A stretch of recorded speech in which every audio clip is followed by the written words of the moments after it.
Почитувани гледачи, добра вечер. 17:10 ново издание на емисијата Ваш термин. Со вас сум јас како ваш домаќин Виолета Петровска-Периќ и денешниот мој соговорник, кој што веќе со мене во студиото, со кој што ќе разговараме ајде да кажам за најмалите за децата. Меѓутоа ќе опфатиме некако три теми, ќе проговориме и за вакцините, и за морбилите во моментов, а и за актуелноста на грипот и како е состојбата во детската болница, односно институтот за белодробни заболувања кај децата Козле. Претпоставувате со мене веќе во студиото доктор Ангелчо Андоновски, кој што е специјалист педијатар и е директор на Институтот за белодробни заболувања кај децата Козле. Меѓутоа, пред да го започнам разговорот и пред да го поздравам мојот соговорник денес, би сакала од режија да пуштат еден прилог кој што ќе биде баш за имунизација.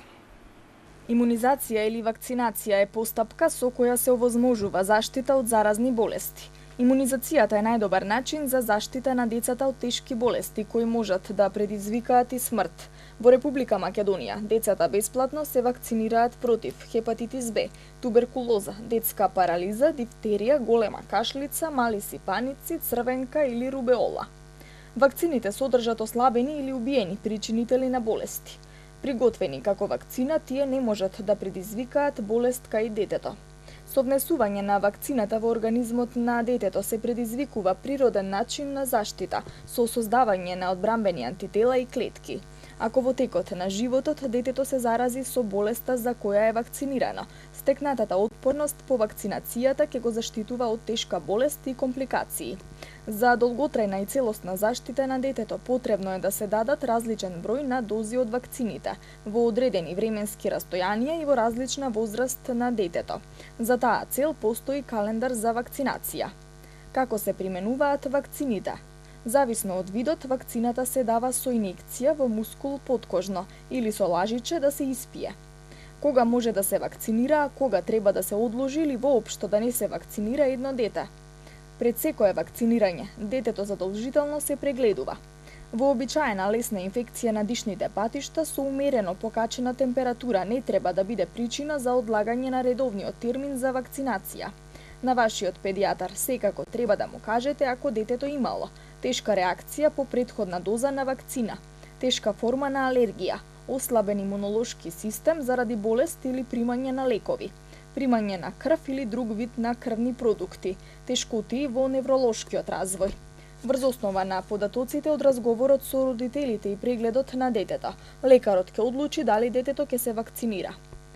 Најдобро е имунизација да се спроведува според календарот за имунизација, бидејќи само редовната и потполна имунизација обезбедува сигурна заштита на детето. Ако од оправдани причини се пропушти редовниот термин, вашиот педијатар според важечките препораки за конкретната ситуација ќе препорача кога да се продолжи со имунизацијата. Што ќе се случи ако детето не се вакцинира? Ако во текот на целиот свој живот не дојде до контакт со предизвикувачите на тешките заразни болести, нема да му се случи ништо. Но ако биде изложено на било која од овие болести, сигурно ќе се разболи, при што се можни компликации и смртен исход. Многу е важно да се знае дека болеста сигурно ќе се пренесе на децата и возрастните во околината, кои што не се отпорни затоа што не се вакцинирани или не ја прележале болеста. Тоа значи појава на епидемија со непредвидлив број на смртни исходи. Со имунизацијата не ги заштитуваме само своите деца, туку и внуците и правнуците. Како илустрација, тешката болест, позната како големи сипаници, вариола вера, повеќе не постои, благодарение на имунизацијата. Затоа децата денес повеќе не се вакцинираат со оваа вакцина. Со целосно спроведување на програмата за имунизација, наскоро се очекува искоренување и на детската парализа, а потоа и на малите сипаници. Несакани ефекти на имунизацијата се ретки, ризикот за компликации е знатно помал за детето и заедницата, отколку имунизацијата да не се спроведува. Околу половина од вакцинираните деца ќе пројават некаква реакција на местото каде ја примиле вакцината. Најчесто е тоа сврап со црвенил, оток или болка. Околу 25% ќе пројават вознемиреност и покачена температура. Овие несакани појави се отстрануваат со ставање на ладни облози и примена на антипиретици и аналгетици, како панадон, евентуално бруфен. Покрај тоа, како и при секое друго заболување, на детето треба да му се дава лесна храна и обилно течност. Доењето е тогаш најдрагоцено. Околу 15% од децата кои примиле вакцина против морбили 7 до 10 дена по вакцинацијата може да пројават симптоми кои наликуваат на блага инфекција со морбили, нетипичен исип по кожата и мала температура. Околу 10% од децата вакцинирани против рубеола по 2 до 8 недели може да пројават реакција во форма на болка и благ оток на зглобовите. Вакцината против заушки ретко дава компликации. Многу ретко по вакцинацијата може да се јават потешки несакани ефекти, како акутна енцефалопатија, конвулзии во првите 3 дена по вакцината, висока температура со упорен плач и состојба слична на шок и анафилактична реакција, веднаш по примање на вакцината. При појава на вакви симптоми, детето треба веднаш да се однесе на лекар. Повторното примање на таа вакцина кај овие деца е забрането, контраиндицирано. Министерството за здравство најави дека наскоро ќе воведат и 2 нови вакцини за бебињата, и тоа вакцина за хемофилус и менингококна болест.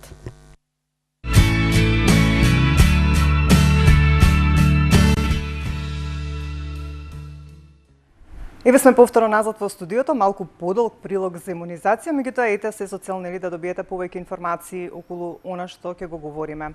На почеток да те поздравам, доктор Ангелчо, и да ви посакам добре дојде во ваш термин. Мислам дека прв пат ми гостувате во оваа нова сезона и драго ми е што сте тука со нас. Точно, прв пат за новата сезона. Така. И баш ми е драго што сум и гостин денес. Така се договаравме неколку пати, меѓутоа од премногу обврски не успеавте да дојдете. Би сакала да го искористам вашево гостување, да поразговараме за 3 работи.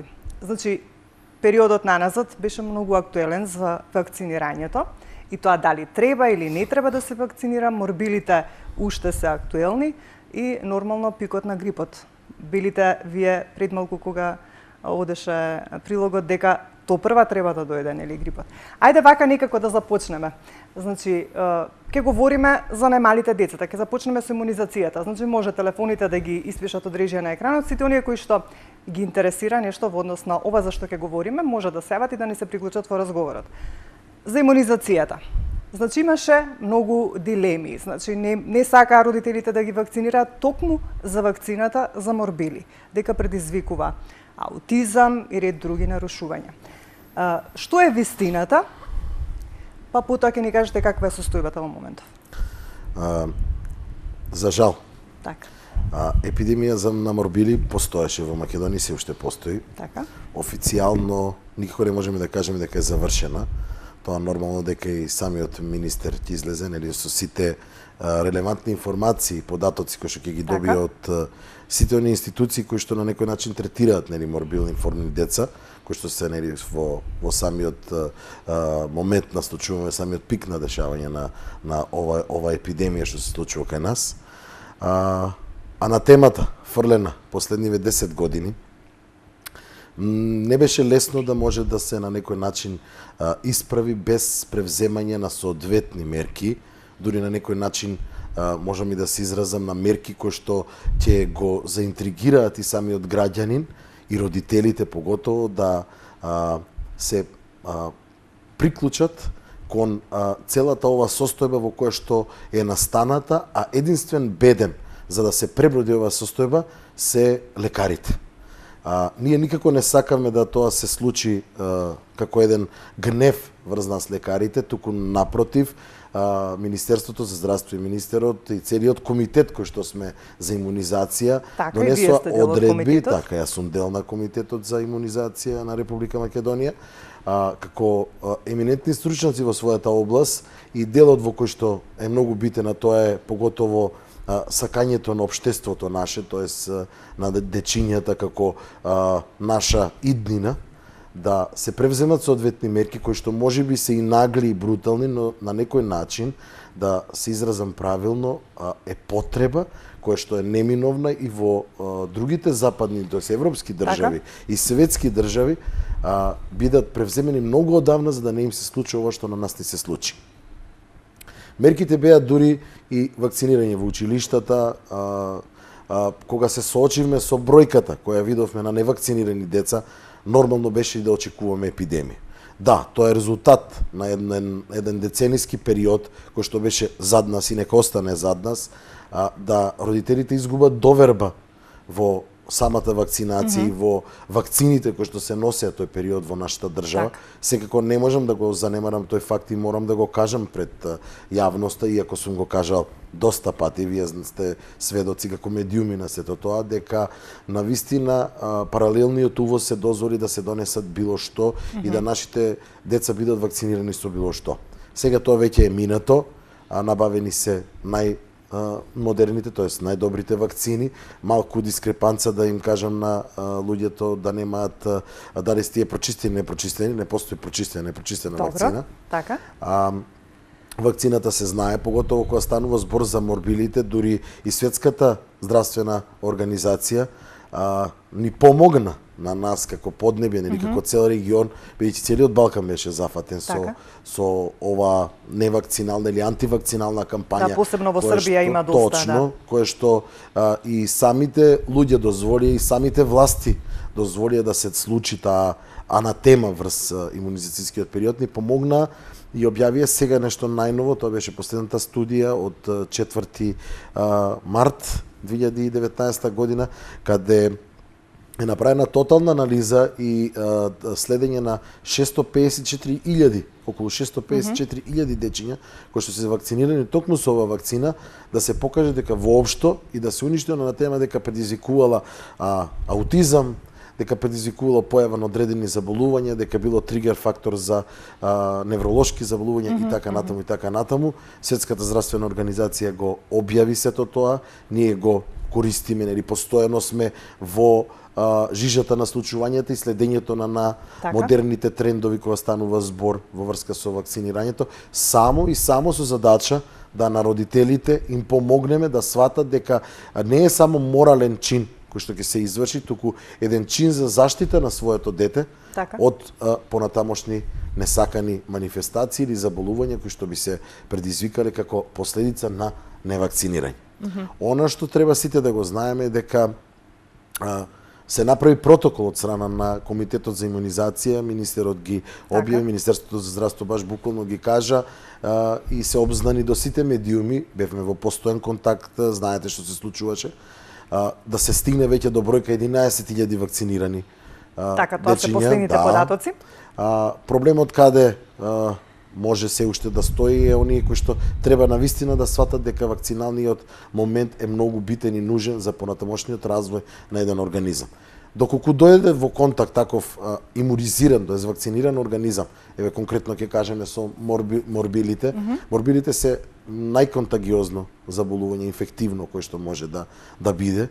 Значи може да кажеме дека во една зграда која е појавена морбило на 4 наредни спрата, толку е контагиозно, може да дојде до контакти, до појава на самото ширење, може да се пренесе. Каде реакцијата е многу помала за разлика од оние кои што се невакцинирани. Тоест, самиот исип, оној кој што го ние, осип кој што го гледаме и самата манифестација на клиничката слика се каде поблаги, дури поминуваат многу побрзо во рок од една недела, сите тие манифестации за разлика од невакцинираните деца. Меѓутоа, години наназад немаше појава на мали сипаници. Тоа е све резултат на тоа што не беа вакцинирани толков голем број на деца? Така. Значи, ние си го следевме сето тоа, ние поготово лекарите, кои ќе кажам, дека го следевме целиот период и гледавме колку е паднат процентот на вакцинација во Македонија. Само очекувавме ова што на нас во државата ни се случи. Сега во овој период можам да кажам дека веќе е доста намалено, нели, присуството на деца кои што се заболени. Вие ги имате и денешните бројки кои што значи, еве можам да ги кажам, значи тројца нови заболени има. Досега вкупно 493. Во моментов на инфективната клиника се хоспитализирани 19 возрастни, 18 деца со морбили, односно вкупно 37 пациенти со морбили, само еден пациент се наоѓа во потешка состојба на одделот за интензивно лекување. Значи од 2.3 до 8.3 вкупно се регистрирани 493 случаи на мали сипаници. Ова е од директно од Министерството за здравство. Што ова според вас е ова голема бројка или? Не, ова е очекуваната бројка која што ние направивме, можеби дури изјавите на оние сите кои што беа инволвирани во целиот процес околу морбилите влијае на на размислувањето и на свеста на родителите да се пристапи кон вакцинација, за да оваа бројка биде многу помала. Дури ќе кажам од професорот Краджовски кога излезе да каже нели еден факт, кажа дека родителите можат да буквално да кажеме дека вршат геноцид врз своите деца не вакцинирајќи ги. Бидејќи знаете дека имаме случаи каде што детето доби морбили од страна на родителот. Значи тоа невакцинирано дете заврши како што заврши. Во епидемија сме, со прогласена епидемија. Знаеме што ни се случува во државата. Ние се бориме со сите можни наши знаења и можности кои што ги имаме во институциите да му на тоа дете пружиме соодветна лекарска помош и нега. Дури ево престо ке нас. Ајде вака сега да ве прашам, бидејќи сепак сте вклучени во целиот овој процес околу вакцините и така натаму. Колку можеме да кажеме дека сите овие вакцини има промена нели во календарот за имунизација, се воведе за пнеумокока, ми се чини вакцината, затоа што навистина и како знае да направи проблем и направило проблем кај многу деца, нели кога веќе ќе навлезе во крвта и што све може да се случи. Колку се квалитетни сегашниве вакцини, бидејќи кога ние бевме деца, некако дали можеби не се ширеле такви информации дека се добило аутизам вака така, не знам, можеби информативниве работи биле помалку застапени, нели бидејќи немало ни социјални мрежи, ни интернет, ни некако можеби поне се кажувале тие информации, меѓутоа сепак сме сметале дека треба да се вакцинираме и сме се вакцинирале и претежно не вакцинирале во училиштата. Така. Каква е состојбата сега? Колку се тие петовалентни и така натаму вакцини што се воведоа добри за децата да ги примаат и промените да ги спомнем? Значи на самиот старт на емисијата реков дека она што беше залагањето од страна на Министерството за здравство и Комитетот за имунизација беше баш буквално носење и забрана на паралелен внос на вакцини, туку баш се бараа вакцини од производителот. Тоест квалитетни вакцини кои што буквално ќе гарантираат и ќе стојат како компанија зад квалитетот на вакцината. Тоа и успеавме да го направиме. Мислам дека треба да бидеме свесни дека нашите деца веќе овие години и така натаму откако тргна целава работа да се случува. Така и вие имате деца? Да, нормално и јас моето дете. Така, значи сте си ги вакцинирате, верувате во системот, така. Можам само да се навратам на фактот дека место да имавме помош од страна на ајде да се изразам социјалните мрежи, каде што мислев, но сепак ние лекарите сме во друг момент свесни за одредени наши и добри работи и недостатоци. Ние сами бевме тој бедем кој што застана спротив социјалните мрежи, каде што имаше, не знам, безброј тие ни беа како на еден вид на да не ме сватат погрешно, нели, луѓето, дури оној голијат против кој што ние се боревме како лекари, ние гледаме да бидеме најтранспарентни, најбрзи во информацијата и да буквално го убедиме народот дека се тоа што ни се случува баш токму поради целава ситуација која што и тие наведуваат.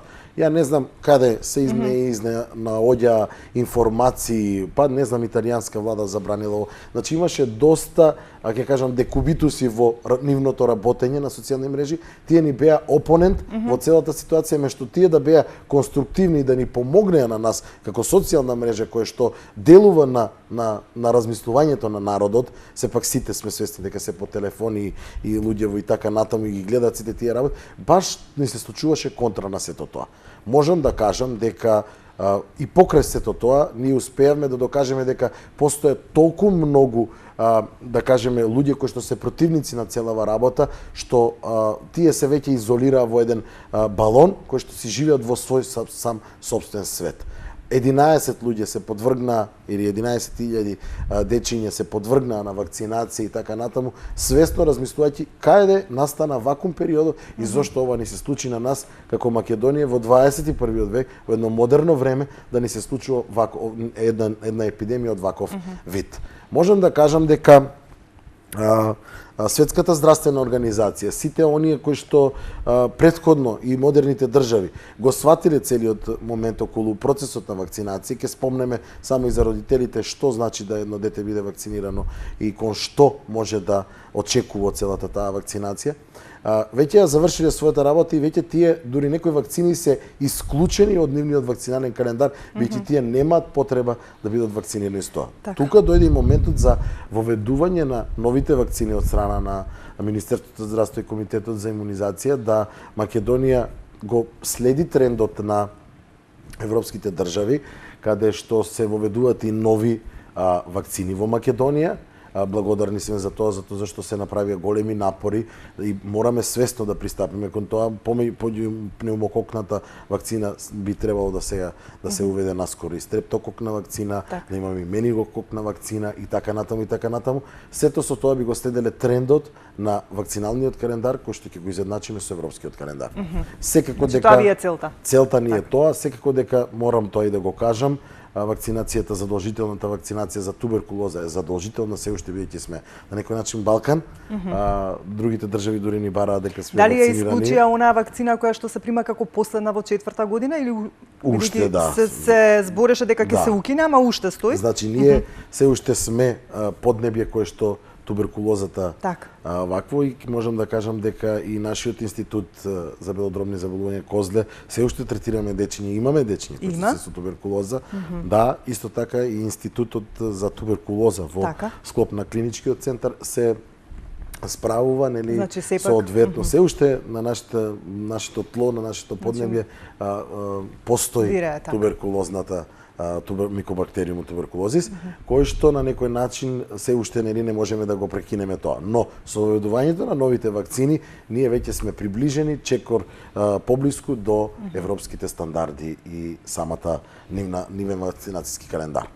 Она што е битно и нужно да се знае дека ова вакцина за морбили може да биде примена најскоро, значи во првите 72 часа после контактот. Што е незината содржина, знаете ли? Да, значи нормално дека никако лекари, педиатри мораме... Имаше милиони информации дека содржи жива, дека не знам, живи клетки. Значи пак ќе се воведеме во сфера на она што шпекулира. Да. Еве кажете ни вие што, дали знаете што е составот? Составот на таа вакцина се знае дека ги содржи основните патогени кои што се носат во самата вакцина. Затоа се вика МРП, нели, морбили, рубело и ова паротит. Паротит, пертусис е веќе нешто друго, и за тоа имам пишувано конкретно кога стануваше збор дека црната каштица се враќа кај нас, доста луѓе најдовме кои што се инфекцирани од таа заболување и тука е моментот дека покажува дека не се вакцинирани и ревакцинирани од самиот момент. Можам да кажам дека состојките, единствена препорака од страна на производителот е еден момент кој што се вика анафилактична реакција на жолчко од јајце. Зашто? При производство на самата вакцина, да знаеме дека се користи еден момент на инакулација на самиот вирус во ембрион. Значи тука доаѓа и она, нели, препорака од страна на самиот производител дека треба да внимаваме кон просетливост на или анафилактичка реакција од самиот протеин на јајцето и така натаму. Тоа се многу ретки, значи до сега такви реакции мислам дека не се ни забележени конкретно кај нас, но сепак морал производителот буквално да си го напише сето тоа на својот производителен картон. Другите состави, веќе знаеме дека живата како момент не се користи во произведување на вакцините, затоа што ладниот ланец не дозволува да мора да се носи таков носач, односно еден вид на конзерванс кој би ја заштитил вакцината од расипување или незино, нели, деактивирање, нели, во моментот, така да веќе знаеме дека ладниот ланец е една многу голема битна нишка во транспортот и самото користење на вакцината, било каква вакцина од било каков тип. Така да сите тие табу теми можеме на некој начин да кажеме дека треба да бидат тргнати и да се свати дека свеста кај нас мора да порасне и веќе она што се случи со социјалните мрежи да биде нешто минато и така натаму. Така, значи да заклучиме дека вакцините се безбедни, дека не треба родителите да се плашат за своите деца и дека секоја вакцина што треба да ја примат редовно, да ја примат, нели, се со цел да биде заштитено детето, а и да не се создаваат епидемии. Сега ако сме веќе во 11.000-та бројка од вакцинирани деца, веќе и она бројка од 13.000 кои што треба да бидат извакцинирани, ќе биде наскоро.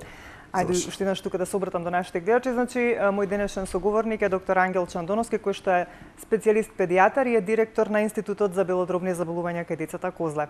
Сите оние кои што не следат, ако имаат некое прашање до мојот гостин, слободно може да не побараат на нашите телефони, кои што веќе можете да ги видите на екранот и да поставите некое прашање. Ајде сега да спомнеме збор 2 за грипот. Имаше, нели, починати изминатава недела, чинам за една недела имаше 8, колку што се сеќам, ако добро паметам. Излезе министерот за здравство, кажа дека нели на некој начин тоа е нормална бројка, бидејќи голем број од починатите има и други нели заболувања. Каква е состојбата со грипот и да појасниме точно кои се симптомите на грип? Има ли посебни симптоми за свинскиот грип или овој другиот обичниот? И да информираме до нашите гледачи. Она што стално постојано го кажувам, нели го пишувам и се обраќам кон јавноста со ја дали пишан или ваков медиум, е конкретно што родителите и кога треба се јават на лекар кој ќе ги приметат, нели, самите симптоми. Обично грипот, ајде да го кажам, пандемскиот грип кај нас ги има сите оние составни симптоми како еден вид на настинка. Така. Значи имаме течење на носот. Имаме гледач. Добро, ајде да го вклучиме гледачот. Добро вечер, повелете. Добро вечер. Сакам да прашам, моето дете прилежа морбили. Добро. Сега, дали ќе треба да ја прими вакцината? Колку години има? 4. 4? Да. Добро, еве доктор Ангелчо ќе ви одговори. Значи, пред малку сакав истото да го кажам, да ги наведам сите оние заклучоци кои што Комитетот за имунизација ги кажа. Само ќе спомнам дека што е контраиндикација за примање на вакцината. Контраиндикација за примање на вакцината е појава на тромбоцитопени. Контраиндикација е анафилактичен шок. Контраиндикација е преосетливост на еден составен дел кој што е на првичната вакцина која што се прима, нели во почетокот имаме една, ова е втора вакцина која што се прима за самите морбили. И една од контраиндикациите е преосетливост на неомицин и уште една контраиндикација е доколку самиот организам е во имунодефицит. Сите други работи, како анеми, како конвузии кои што доста деца имаме, нели, со појава, не се контраиндикација за примање на вакцината.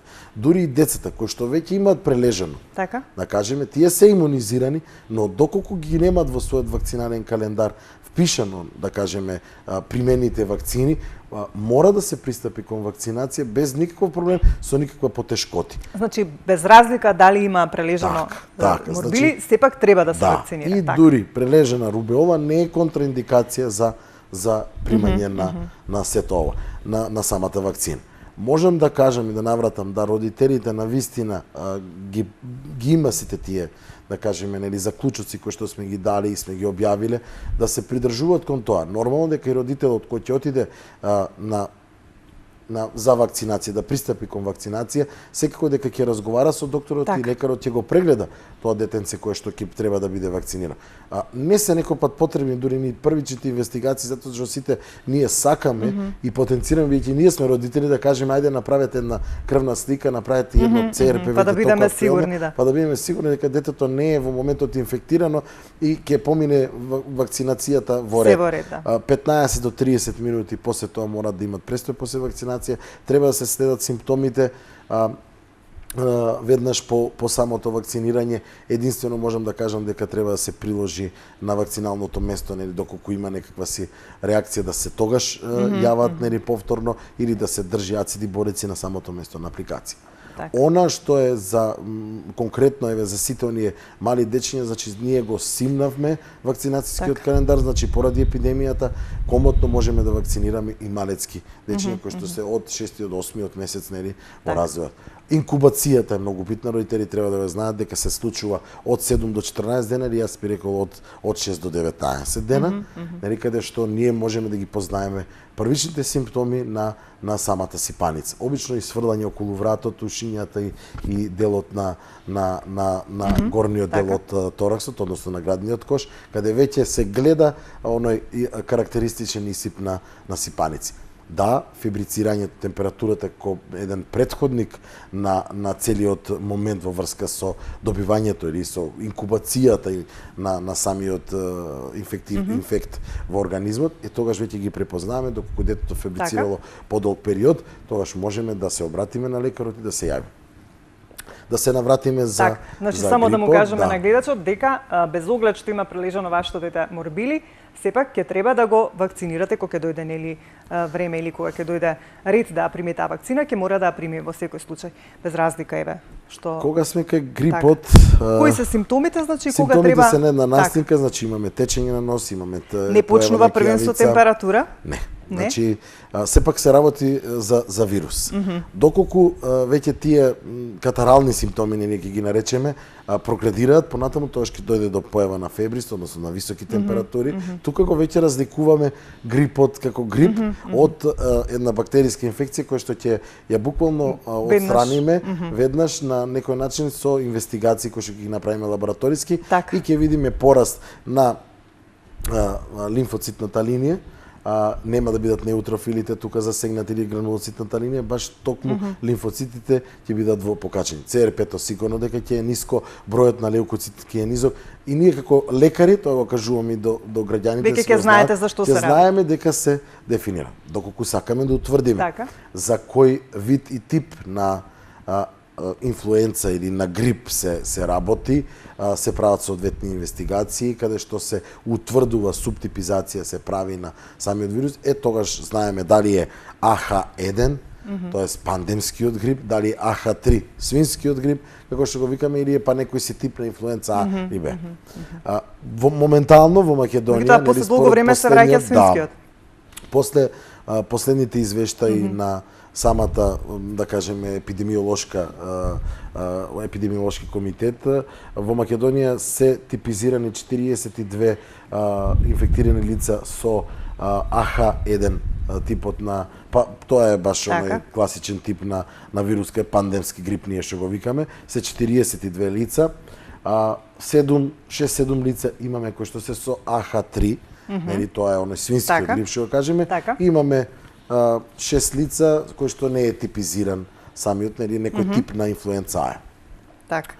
Она што треба да го знаеме кога да се пристапи, да им кажеме на родителите, веднаш ако детето не јаде, не пие, значи доаѓа до фаза на дехидратација, тогаш да биде пристапено и да биде дојдено кај нас, значи не јаде, не пие, мора да му се помогне на самото дете. И сите оние симптоми да ги препознат на некој начин, дека детето веќе се воведува во една линија на запаѓање, да не кажем да се доведе, не дај Боже, во еден зачаран круг, циркулус витиозус, каде што тогаш навистина многу тешко се излекуваат тие деца. Обично министерот и самиот рече дека починатите лица кои што беа починати од такво нешто се со додатни компликации. Тоа што и вие го наведовте, да, тие луѓе кои што екзитираа кај нас, нели, кои што поминаа летално и завршија летално, беа со компликации. Баш токму овој грип сите сме сведоци и сме свесни дека се збореше многу одавна како тој делува, на кој начин и како го ослабнува. Сепак се работи за вирус кој што на некој начин го ослабнува организмот и го доведува како тригер фактор да она првично заболување кој што го има дојде во пик и да направи поголема компликација, да доведе до. Докторе, кога се, бидејќи знаеме кога се работи за вирус, обично вие докторите не давате антибиотици. Единствено ако се сомнева дека постои некоја бактерија според крвната слика и нели антибиограмот, кога веќе се определува антибиотик. Кога антибиотик ако се има вирус и грип? Во кој случај? Кога веќе ќе се искомплицира состојбата? Вака. Како оди лекувањето? Обично ние не даваме терапија ако станува збор за за вирус. Добро. Тука имаме антивирална некоја си терапија Така. која што е ограничена. Обично препорачуваме на родителите да работат околу имунитетот на самото дете, да се Добро, вклучи витамини, така. храна богата со витамини, овошје, зеленчук, витамини, минерали, кои што накнено ќе ги донесе и да течностите, односно рехидратацијата на организмот бише на повисоко ниво. Да, препорачано е да се на некој начин воведе и поголема физичка активност, да биде, бевме и во таа фаза кога можеме да кажеме комотно дека е потребно излегување на почисти места и така натаму и така натаму. Среќа Се што малку со ни е цел- воздухот чист да, сега. тоа е веќе во ред, Друга нели, во тема. друга тема. Една многу битна работа кога се, значи треба да знаеме дека самиот вирус го ослабнува организмот и тоа го наведов уште у самиот старт на нашиот разговор. Ослабениот организам што значи дека било која бактерија, дури нека опортуна бактерија може Да се накалеми. накалеми на самиот ослабен организам. Тоест имунитетот е многу паднат и самата бактерија си наоѓа свој простор за сега. Тогаш ние тогаш вклучуваме следуваат антибиотици. антибиотици нормално по првично направена антибиограма и детекција на самиот момент за која бактерија станува збор и со што би ја третирале. Каде е посебна борба, нели лекарската борба, односно посебно кај малите доенчиња Така. и новороденчиња, На што кај треба да се внимава, на што така. треба да се внимава, ние кај ја вклучуваме таа борба е со примање на веќе нема перорална терапија, не даваме, тука се дава веќе венозна терапија, каде што ние го веќе на некој начин организмот одржуваме и му даваме поддршка за да побрзо се пребори и со првичниот инфект Така. и со бактериолошкиот момент кој што ќе се накалеми, нели, од целата состојба. Каква е состојбата кај вас, има ли дечиња кои што се со грип па и со компликации? Вака, можам да кажам дека во моментот, заклучно денешниот ден, бројката е на 75 хоспитализирани дечиња со различити патологии. Да, со грип имаме ние кај нас, немаме комплицирани случаи, затоа зашто навремено се појавени тие дечиња кај нас, вклучена е целосна терапија, целосна поддршка од страна, нели, на лекарските тимови кои што ги Така. водат. Дадени се на изолација за што станува збор. Една многу битна работа е дека и лекот Тамифлу веќе го користиме подолг временски период и го кај даваме децата кај се користи? суспектни. Да, дури Така. кај суспектни деца кои што не се суспектни за самиот грип пандемски било дали од овој, не можеме одма веќе да направиме дистинкција, ги чекаме лабораториските наоди, пристапуваме кон давање на Тамифлу затоа зашто е лекарска одлука и може да биде даден. До сега немаме дете, во моментот немаме дете на институтот кој што е во комплицирана состојба или односно да е на респиратори и така натаму. Сите деца горе доле се со сите нормални да кажеме за овој период патологии, од пневмонии до бронхити и така натаму, а сите они изолирани типови ги ставаме во посебен еден оддел, да кажеме, на изолација, каде што можеме да работиме со нив, за да не би се сето тоа имплицирано врз другите пациенти, па да додатно во болницата бидат инфектирани со некој друг инфект. И сега вака, бидејќи сте нели педијатар и обично за малите деца секогаш нели најмногу се грижиме да не настинат, да не се разболат, па нели да не треба да пијат антибиотик, бидејќи сето тоа нели како да кажам, можеби штетно влијае не директно, индиректно или како и да е, не е добро нели да се пијат антибиотиците. Тоа е веќе некоја друга тема. Затоа и се прават сега сите овие испитувања за да ако навистина треба да пие детето, да не нели бадијала го пие антибиотикот.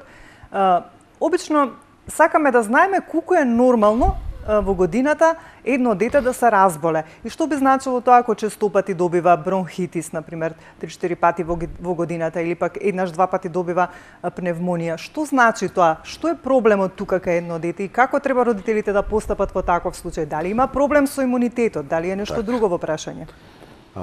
Нормално е дечињата барем 4 пати во годината. Добро. Значи нормално е да се Тоа е разболат. нормално, Добро. затоа зашто не можеме да ги изолираме и ги ставиме во едно стаклено звоно. Додека си го создадат тој имунитет. Кажувам дека контактот со другите дечиња, добивањето на одредени инфекции значи на некој начин имунизирање. Така. Баш оној процес на имунизација. Добро. Кога треба да дојдат и да се појават кај својот педијатар, сигурно дека тие претходно биле кај својот матичниот веќе по целата хронологија на случувањата и доколку приметува дека детето е постојано со некое си дали белодробно заболување, дали одредено заболување, да кажеме, на одредени тонзили и така натаму, нели, сето она што можеме да го контролираме и да го видиме во амбуланта, треба да се побара првично преглед на самиот имунолошки систем, тоест да се испрати детето на имунологија, каде што ќе му се испитат сите оние параметри кои што предизвикуваат да се види фазата на развојот на еден таков комплементарен, комплексен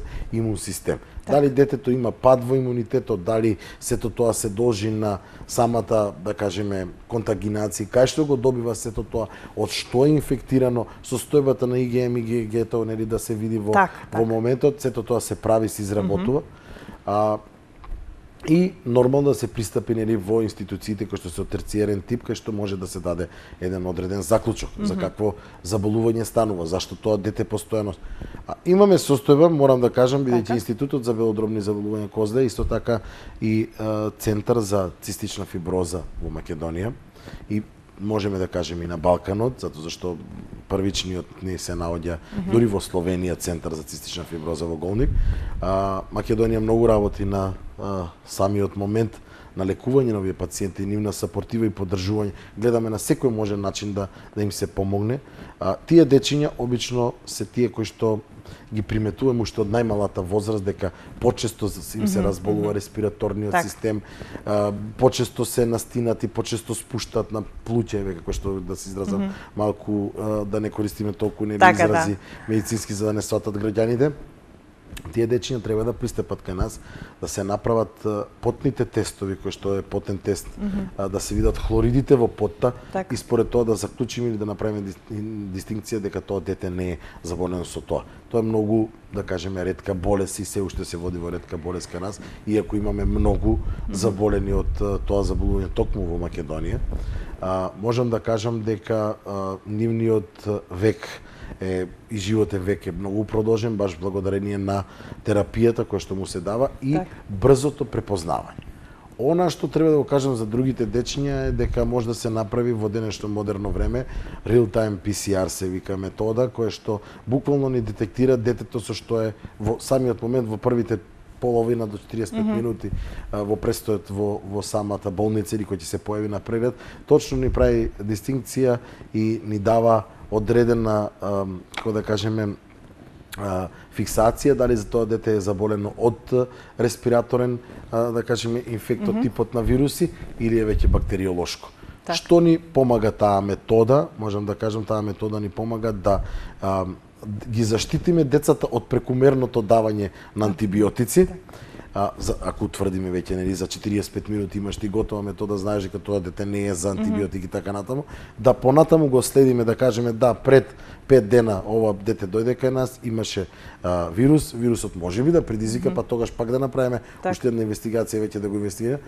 Поскапа метода, но корисна за да на нас и лекарите и на нашето општество, тоест на дечињата ни помогне и да не одвлече од злоупотребата на антибиотиката, каде што у Македонија на вистина многу се злоупотреба, дури луѓето, граѓаните сами зимат на своја рака, тоа е контрапродуктивно. Ајде вака како за крај, бидејќи кажавте дека пикот на грипот топрва доаѓа, со оглед на тоа дека и времето ќе се затопли, а знаеме дека кога е потопло времето, побрзо се шири грипот, па еден совет до сите кои што не следат, како да се превенираме, што треба и како да постапуваме за да нели она хигиена и така натаму да не се заразиме од грип. Вака, објасниме пред малку дека нашите дечиња навистина не можеме да ги ставаме во стаклено звоно. Значи, тие дека мора да внимаваме на нивната хигиена, секако дека мораме, доколку престојуваат во градинка, буквално доаѓање, првото доаѓање дома да се мијат трчињата, да бидат воедна. И она што е најбитно и што им го препорачувам на сите родители, работењето околу имунитетот.